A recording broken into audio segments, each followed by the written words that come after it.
All right, it's Power 92. We are number one in the streets. My name is Mayha, your midday girlfriend. And on the line, I could not wait to have you today, Charlamagne. Thank you for joining us. What's happening? How are you? I'm feeling good. I just remember not that long ago, you was like, I'm not coming to Chicago. I'm not coming to Chicago. And now you coming. And I'm excited. Yeah, man. I've been coming to Chicago a lot recently, Yes. I really don't know why. Other than, like, they've been wanting me there. Hey, we love you over here. We really do. Yeah, and I got love for Chicago too. And you can't run from your people, man. I think it's it's kind of whack for us. If you think that there's a place where there's a problem, then you should strive to be part of the solution. And one thing I've learned about Chicago, the media's perception of Chicago is very off. I swear. I think they try to highlight a lot of the bad that goes on in Chicago, and they try to say this is what Chicago is about. But Chicago got some of the most creative people ever. Right? Like some of the most creative people, like from Kanye West, Chance the Rapper, yes. Wave. The personal friends I have, like Jasmine Waters, Jazz Fly, like they're just a town of city of very creative people. So I swear, and it sucks like that they don't highlight those things enough. I like that Chance is doing what he's doing, and he's getting so much media time from it. But I wish that they would highlight more things like that because Chicago is so beautiful.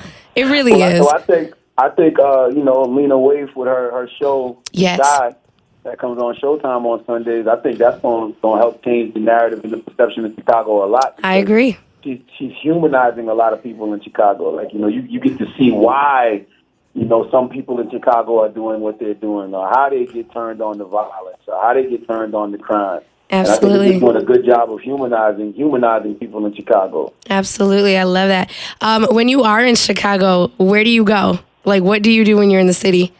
I really be downtown. You know what I mean? Like I haven't really ventured anywhere other than the downtown area, and I haven't stayed the night there in a while. I'm usually in and out, not because I don't want to, just because I got to be back. You a busy man to do what I got to do. But yeah, I like the downtown area. Some of the best architecture I've seen in any city anyway. Have you done the Harold's and Uncle Remus test yet? Oh yeah, I did Harold's. Yeah, hey. I went to Harold's like in 07, 06, 07. Okay, because if you're in Chicago, you have to have it. It's like a staple. That and Garrett's popcorn. Have you tried that yet? No, I don't think I've ever had Garrett. I've had Garrett, but not in Chicago. I've had it, but not in Chicago. Gotta have it in Chicago. We're gonna see you Sunday too. I'm actually hosting that alongside. So we're excited to have you. This is happening at the Harold Washington Cultural Center. What should we expect that day?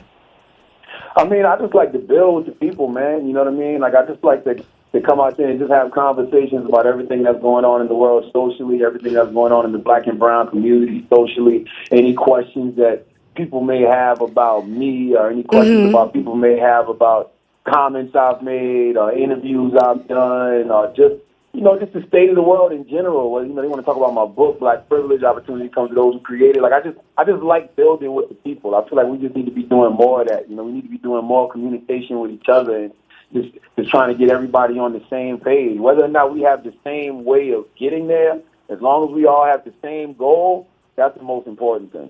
What do you want people to take from Black Privilege, the book? Because some people haven't, even read it yet. So, what do you want? What's the message that you want people to take away from reading it? That it's a privilege to be black.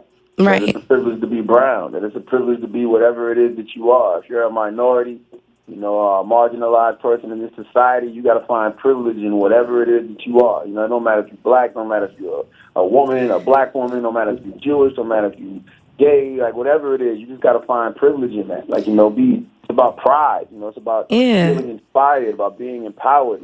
Just being happy to be who it is that you are, knowing that you're an individual and knowing that nobody can do what it is that you do. Just embracing what it is that you are. And you really very much embody that whole entire thing for me.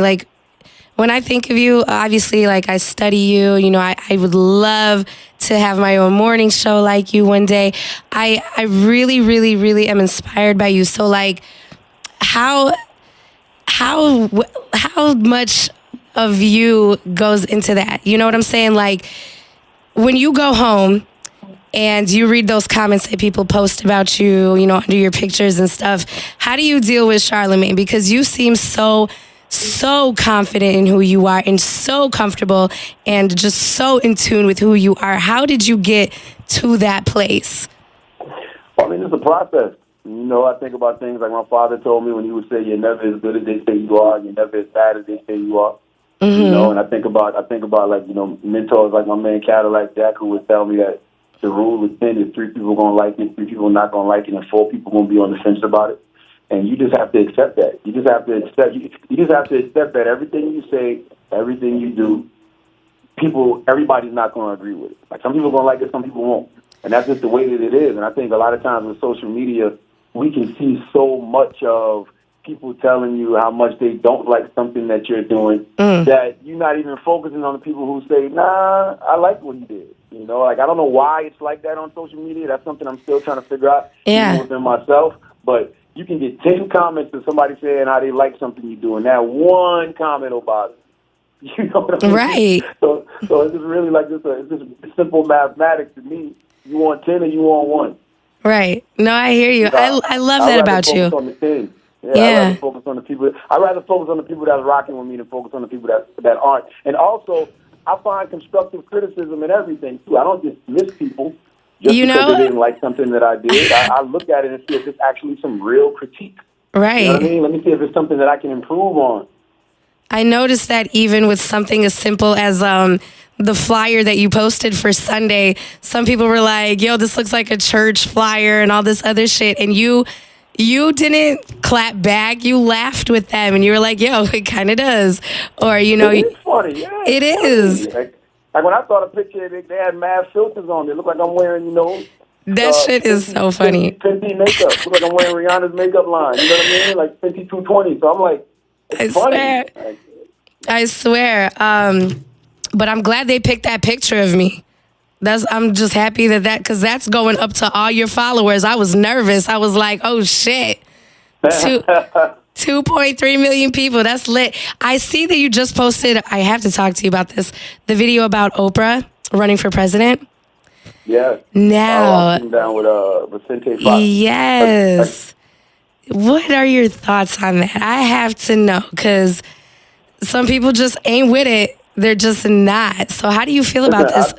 I call myself Pinkett Smith, Winfrey Knowles Carter. You are so funny. That's what I call my last. That's what I say my last name is. So you know I love Oprah. I listen to the Super Soul podcast all the time. I love everything about Oprah, but I truly believe that we just don't need any more celebrity in chiefs. You know what I mean? Like, and that's not a knock to her. I just kind of agree with what, you know, the former president of Mexico was saying. He was like, "Yo, we got to have some people with political experience." And not only that, man, Oprah is one of the most morally, spiritually sound people that we've ever seen in the history of the world. And I call her God's only begotten daughter. You know what I mean? Like, so you really going to put her in a position where she's going to be forced to do things that may not be moral? Right. You know what I mean? That may not be in line with her spirituality. Like, you really want Oprah ordering drone strikes? You get a drone, and you get a drone, and you get a drone. Like, exactly.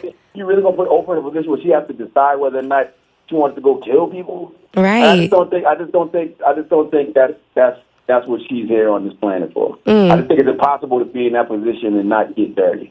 Who would you like to see? Who would you like to see to run? I'd like to see Kamala Harris run. You know, okay. She's somebody that I've been, you know, paying attention to for a while, and I like the fact that she's constantly dispensing information via social media. And I mean, she's a woman of color. Yes. You know, she's a woman of color with a lot of political experience. I mean, I think she'd be an interesting candidate. Who do you think could do it who doesn't have a political background? Who do I think could do it that doesn't? Do you think you can, Charlamagne? Yeah, I mean, anybody can. Right. So you're going to do a good job at it. Right. You know? Right. Like anybody can do it. I mean, clearly we see that with the we see it now. 45.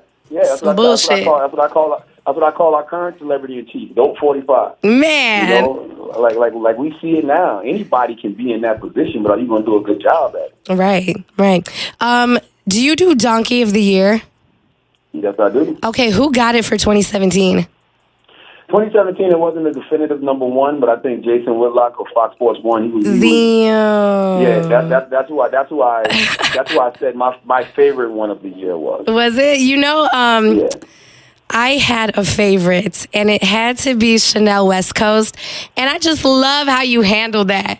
Like, that shit was funny from beginning to end. Are you guys, like, are you guys friends? No. Really? So, No, like, I mean, I don't dislike her, but we're not friends. Friends is a strong word. Like, right? I don't dislike her. Like, I've seen her out and like, yo, what's up? But that's about it.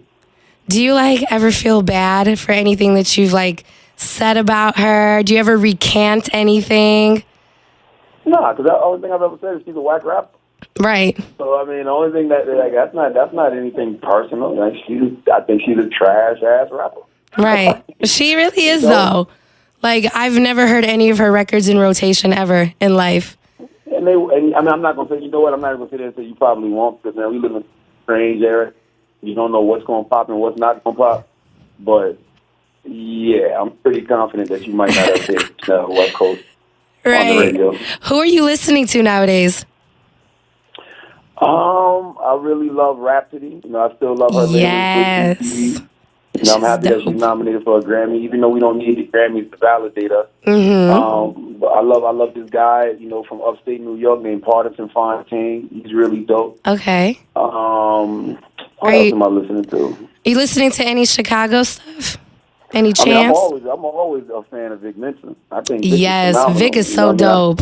I think Vic is phenomenal. Yeah. I love the project he put out last year. I think Vic gets busy. I like what he stands for. He's very socially conscious. Yes. The youth gets so much flack. Everybody's always giving this generation of hip hop so much flack. They don't talk about nothing, and all they care about is drugs and yada yada yada. They make junkie music, but like somebody like Vic Mensa, defies all of those stereotypes. You know what I mean? Like, and that's why I always tell people, if you're saying that you can't find any good hip hop, you're really not looking.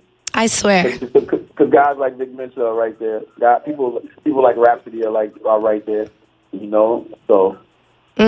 So, okay, 2018. Who do you think is going to dominate 2018? I think Cardi's gonna have a really good year. Yeah. I think we're just beginning to watch the evolution of Cardi B. I think Cardi, she's still gonna drop her debut album, and I think she's gonna get into Hollywood and start doing television and start doing movies. So I think musically, Cardi's gonna make a lot of noise. How can I forget, man? How can I forget from Chicago, one of my favorite artists, Tank? Yes, that is my girl. She's so cold. Tank just dropped a new record called "Believe Me," and I think Tank is super, super talented. Man, I know that she was doing the Winter Diaries thing, and she got with Timbaland and Epic, and she kind of went quiet for a second. But Tank is very young, and she's just way too talented not to get her moment. So really, really keep your eyes on Tank. Absolutely, I tell people in Chicago this all the time: do not sleep on that woman. Do not. I think it's phenomenal. She's so dope.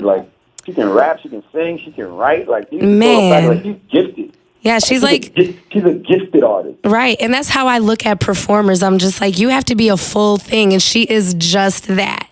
I love her. Absolutely. I got to wrap things up, Charlamagne, but we'll see you Sunday at the Harold Washington Cultural Center. We're excited to have you in Chicago. Word. Thank you. I'll see y'all Sunday. All right, baby. Take care and enjoy your day, okay? Peace. All right.